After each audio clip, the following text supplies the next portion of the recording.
శ్రీమాత్రే నమః. శ్రీ దక్షిణామూర్తయే నమః. రెమెడియల్ ఆస్ట్రాలజీ ఛానల్ కి మీ అందరికీ కూడా స్వాగతం.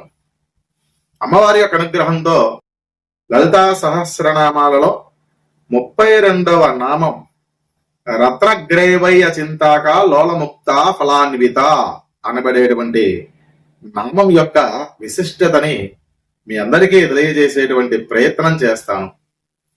రత్నగ్రేవయ్య చింతాక లోలముక్త ఫలాన్విత, ఇది అమ్మవారి యొక్క సహస్రనామాలలో 16 అక్షరాలు కలిగినటువంటి 32వ నామం. ఈ నామంతో అమ్మవారికి మనం నమస్కారం చేసేటప్పుడు చతుర్థి విభక్తిలోనే నామాన్ని ప్రయోగం చేయాలి. రత్నగ్రేవయ్య చింతాక లోలముక్త ఫలాన్వితాయై నమః అని పలకాలి.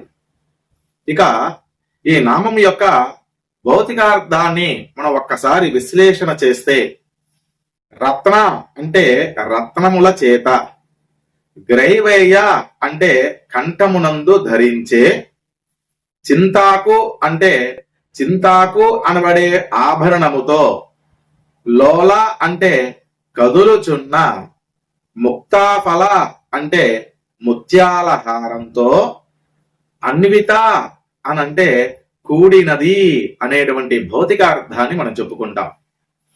అమ్మవారి యొక్క ఆపాదమస్తక స్వరూపాన్ని ఒక్కసారి మనం ఒక్కొక్క అవయవాన్ని ధ్యానం చేయడం వలన ఒక్కొక్క ఫలితం లభిస్తుంది అని గతంలో ఉన్నటువంటి నామాలలో మనం చెప్పుకుంటూ వచ్చాం.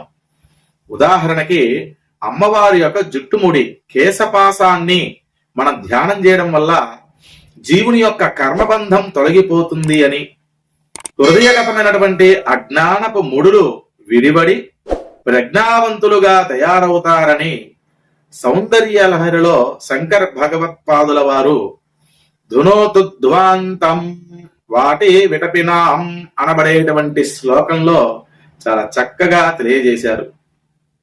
అలానే అచ్చం అదే విధంగా ప్రస్తుతం అమ్మవారి యొక్క మెడ సౌందర్యాన్ని వర్ణించేటువంటి ఈ నామంలో కూడా అలాంటి కొంత సూచనే మనకి కనబడుతూ ఉంది. అదేంటండి అంటే, అమ్మవారి యొక్క బంగారు చింతాకు పతకాన్ని మెడలో అమ్మవారు ధరించిందట. ఆ చింతాకు పతకంతో పాటుగా అటు ఇటు కదులుతూ ఉండేటువంటి ముత్యాలహారం కూడా అమ్మవారి మెడలో ఉన్నదట. అయితే ఈ రెండు ఏం తెలియజేస్తాయండి అనంటే, లోకంలో సాధకుని యొక్క అతని చేసేటువంటి ధ్యాన లక్ష్యాన్ని బట్టి, ధ్యాన శుద్ధిని బట్టి ప్రతిఫలం ఉంటుంది అనేటువంటి విషయాన్ని తెలియజేస్తూ ఉంటుంది. ఈ నామంలో లోల అనేటువంటి పదం చపల చిత్తులని సూచిస్తూ ఉండగా, ముక్త అనేటువంటి పదం ముక్త సంగులని సూచిస్తూ ఉన్నాయి. ఈ రెండు పదాలు కూడా ఈ రెండు జీవులకి వచ్చేటువంటి ఫలితాలలో తర తమ భేదాలని సూచిస్తున్నట్లుగా ఆ ఫల అన్విత అనేటువంటి పదాలు కూడా ఈ నామంలో వాడబడుతూ ఉన్నాయి. ఇవి వారి వారి ధ్యాన శుద్ధిని బట్టి ఆయా ఫలితాలని అందిస్తూ ఉంటాయి.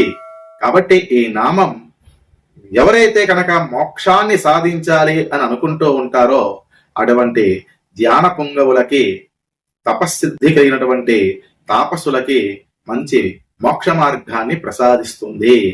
స్వస్తి. మరొక నామ విశేషంతో మళ్ళీ మీ ముందుకి వస్తాను. నమస్కారం.